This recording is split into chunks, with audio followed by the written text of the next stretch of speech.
পাখি পাখি পাখি আয় বাইরে আয়। কি রে শুনিস না এদিকে? কি হইছে ভাইয়া? রাস বুঝে আইছে।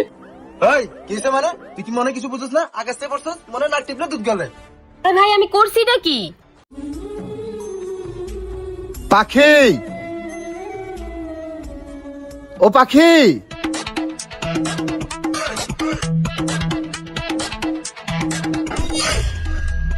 কি হইছে ভাই, আপনি জানলা দিয়ে কারে খুঁজতেছেন? কি হবে না মানে ওই 2 মাসের ভাড়া বাকি ছিল তো এই জন্য। ভাইয়া আপনি তো সবই জানেন, ঢাকা শহরে আইছি 2 মাস হইছে, কোনো চাকরি বাকরি কিছুই পাইতেছি না। আমাকে আর একটা মাস সময় দেন, আমি যেমনি হোক আপনার সবগুলো টাকা আমি দিয়ে দিব। পাখি তোমার সাথে আমার একটু কথা ছিল, যদি কথার কি রে গোলাম না করে গোলাম, তুই এনে কি করো? তুই না কইছিস বেচকে রুমে আশেপাশে নাই তে, তুই এই জায়গায় কি করছ? তুমি আজ 2 মাস ধরে বাসা বসে এখন পর্যন্ত ভাড়া দাও না। কালকের মধ্যে যদি ভাড়া দিতে পারো তাহলে থাকবে, নইলে তোর খেতার কাটতে নিয়ে কালকে চলে যাবো। কেমনে এসব বেসালার ভাই এটাই ভাড়া দিতে চাই না। এই চলো। এই থাম, তোর নাটক আমি বুঝি। তুই নেক্সট টাইম যদি বেচকে রুমে আশেপাশে দেখছি, তোর টাকাটা আমি তোর কাছে লাগা ঝুলামো। আয় না মানে ইয়াসমি কি যে বলো, চলো চলো চলো। বাবারে বাবা, হাই রে পুরুষ মানুষ। আরে মা কি লাগবে? কাকা আমি এলাকা নতুন এসেছি তো, এই পাশের বাসায় থাকি। আমার একালে ডিম বাকি দেওয়া যায়? আমি কালকে সকালে টাকাটা দিয়ে যে মনে। তোমার একালি কেন? তোমার পুরো খাসি ধরে বাকি দিয়ে দেবো, দাঁড়াও। এই নাও। এ শোনো, তোমার যখন যেটা লাগে তুমি খালি এসে নিয়ে যাবা, নিজের দোকান মনে করিয়া। আচ্ছা কাকা। হ্যাঁ আইসো কিন্তু জিনিসটা তো সেই।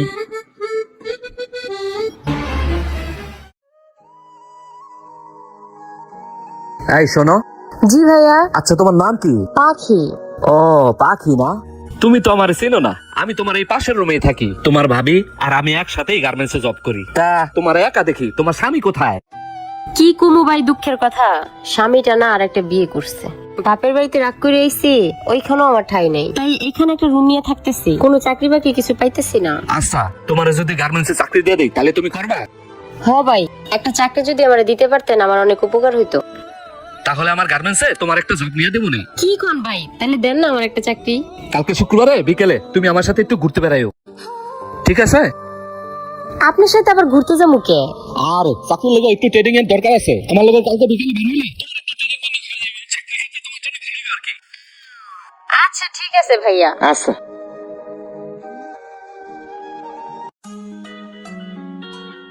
আরে মা দাঁড়া দাঁড়া দাঁড়া, সকাল থেকে কিছু খাইস নি? তোর মুখ তো শুকনো শুকনো কে? না কাকা, সকাল থেকে কোনো কিছু খাই নাই, ঘরে বাজার টাজার নাই তো। মারে দোকানে তো মেলা টাকা বাকি হয়ে গেছে, টাকাটা তো দিলি না তুই আনতে। আমার কাকা আমার আর কিছুদিন সময় দেন, আমি দিন। এভাবে কইস না, চুপ থাক। টাকা তো হিসেব কিতাব হইলে পরে। এই ধর এই 1000 টাকা দিলাম, টাকা দিয়ে 1 কেজি গরুর মাংস আনবি, রাত্রে রান্না করবি। আমি রাত 12টার পরে দোকান বন্ধ করে আসবানে। কে কাকা, রাতের 12টা পরে কে? আর রাত 12টার পর তো লোকজন থাকে না, 12টার সময় আসবানে দুজনে টুকটুক করে গল্প করবান। এই কাকা, এই ডাকেন তো মাইয়া, আপনি কথা বলতে এরকম কে? ধরেন আপনি টাকা।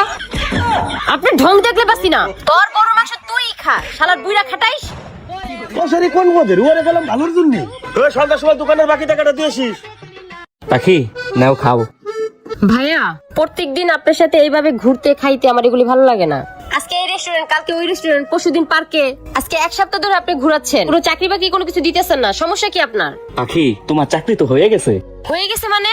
আরে হ্যাঁ, আজকে মাসের 10 তারিখ না, এই মাসের 3 তারিখে তো তোমার জয়েন্ট হয়ে গেছে। কি বলতেছেন, কই জয়েন হয়েছে? পাখি তোমার ঘর ভাড়া, তোমার দোকান বাকি, তোমার খাওয়া খরচা সবকিছু এখন থেকে আমিই দিব। শুধু তুমি তোমার ভাবির কাছে করো না, হ্যাঁ? রাখেন এইসব, কি বলতেছেন এগুলি? আরে পাখি তুমি এত সে তো কি লেগা, ব্যাপারটা বোঝার চেষ্টা করো। চা! ও এতদিন পরে বুঝতে পারলাম তোর মতলব। বেয়াদব জানি কোথাকার। আরে পাখি তোর বীজ দাঁত কেমনে ভাঙতে হয় এটা শিমুলের ভালো করে জানা আছে, ব্যাপারটা আমি কড়াই গন্ডা হিসাব করে নিমুনে। ইয়ো শুনো ভাই এদিকে।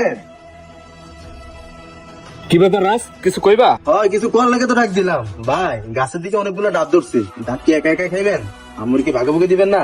শোনো রাজ, বিষয়টা তুমি যা মনে করতেছো আসলে তা না। পাখিটারে আমি বসে আনতে পারতেছি না। কি কোন মিয়া বাড়ি আনতে পারতেছেন না, কি করা লাগবে কোন সিস্টেম করে দেবো। তাহলে তোমরা শোনো, কানে দিকে আনো।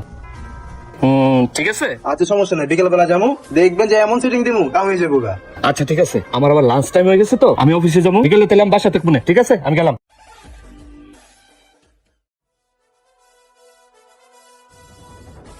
পাখি পাখি পাখি আয় বাইরে আয়।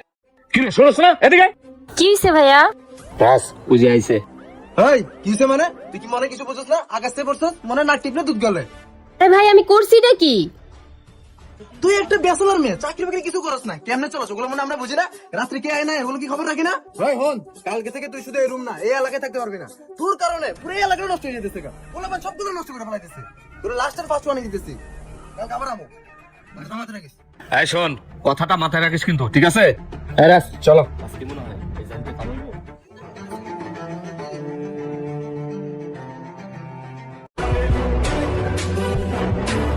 কি হলো ভাই, আপনি দরজা লাগাইতেছেন কে? এই যে ভাই, কি সমস্যা? আপনি রুমে কেন ঢুকছেন? আমার কথা শোন। কি শুনবো আপনার কথা? এই শোন, তোর বাসা ভাড়া খাওয়ার খরচ কোনো কিচ্ছু লাগবে না, সব আমি দেবো। কি আরে শুনবো? শোন, হ্যাঁ বয়। কি শুনবো? আরে শোন, আমি তোর অনেক ভালোবাসি পাখি, তুই বুঝোস না? দরজা লাগাইছেন কেন? আরে চিল্লাস না। দরজা খুলে নাকি? দরজা খুলেন। এই থাম, দেখ সামরি, বেশি চিল্লাপাল্লা করবি পুরো এলাকার লোকজন ডাকি তোর অপবাদ দিয়ে বাসা থেকে বাইর করে দিবি। এই গোলাম দরজা খুল। এই যে আপনার স্বামী, তোর খবর আছে? আইতে বাইরে। সিমি, সিমি তুমি ভুল বুঝতেছো সিমি, আমি ওর ভাড়া না কইছি ব্যাচেলর মেয়ের রুমের সামনে আইবি না। সিমি, শেষ পর্যন্ত এই মেয়ে ঘরে চলে গেছে। আমি কতবার কইছি ব্যাচেলর মেয়ের রুমের আশেপাশে আইবি না। তোর লিজিক্যাল কি? দেখেন আপু, আপনি যদি সময় মতো না আসতেন, আপনার স্বামী আমার বড় ক্ষতি করে ফেলতো। শুনো বোন, ওই এরকমই অজন্য করে মেয়ে বাড়িতে টিকতে পারে না। তুমি এক কাজ করো বোন, তুমি এখান থেকে চলে যাও। তোমার জন্য আমি আমার সংসার নষ্ট করতে পারবো না। আমি ওর অনেক ভালোবাসি। কি বলবো, তুমি এখানে সেফটি না, তুমি এখান থেকে চলে যাও বোন। আপু আমি কই যাবো? এই শহরে আমার যাওয়ার মতো কোনো জায়গা নাই। আমারে আপনি তাড়াই দিয়েন না। তোমার আমি রাখতে পারবো না, তুমি এখান থেকে চলে যাও। তোমার জন্য কালকে এসে আমি রুমে না দেখি। আর আই কুত্তার বাচ্চা আয়, তোর আজকে বিচার করতেছে। বসালো তুই সিমি, তুই আয়, আমার কথা তোমার বলো, একটা বসালো, তুই কথা বসালো। আমার কখনো এমন করবো না। এই চল, ওটাকে বাইর কর। এই পাখি, এই পাখি, এই রুমে তো বাইরে আ।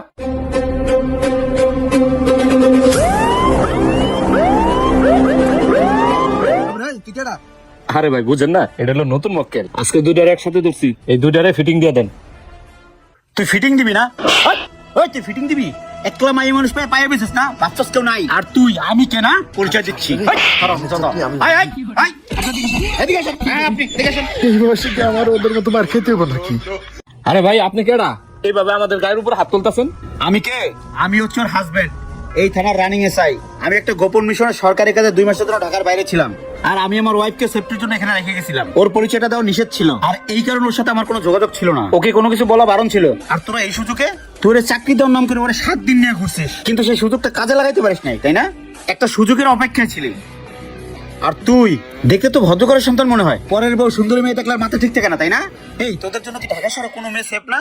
আজকেও নরম ভদ্র দেখে ওরে উৎখাত করতে চলে আইছো, আবার কত নষ্টা মেয়ে। আর যদি আজকে তোগুলোকে তাল মিলে চলতে পারতো তাইলেও ভালো ছিল, মডার্ন ছিল, তাই না? আর আপনি ওর বাসা ভাড়া ফ্রি করে দিবেন, তাই না? দেখতে সুন্দর তো ভদ্রলোক মনে হয়, ঘরে এত সুন্দর বউ রেখা আর বাইরে শিফট দিন করে বেড়ান, তাই না? সে আপনাদের জন্য কি ঢাকা শহরে কোনো ব্যাচেলার মেয়ে সেফ না? একটা সুন্দরী মেয়ে সেফ না? কোনো মেয়ে ভাড়াটিয়া থাকতে পারবে না? এই আপনাদের মতো কিছু পুরুষের লালসের শিকারে এইসব মেয়েরা। আর এখন আপনি কি করছেন? তারে অপবাদ দিতে চলে এসেছেন। উল্টা ভুল করেন আপনি, তার রুমে কি আপনি ঢুকছেন আর আপনি অপবাদ দেন ও নষ্টা মেয়ে। ভাই সময় আছে, এখনো ভালো হয়ে যান। যান রাখ, যা যা। এই চলো। হ্যাঁ চলো।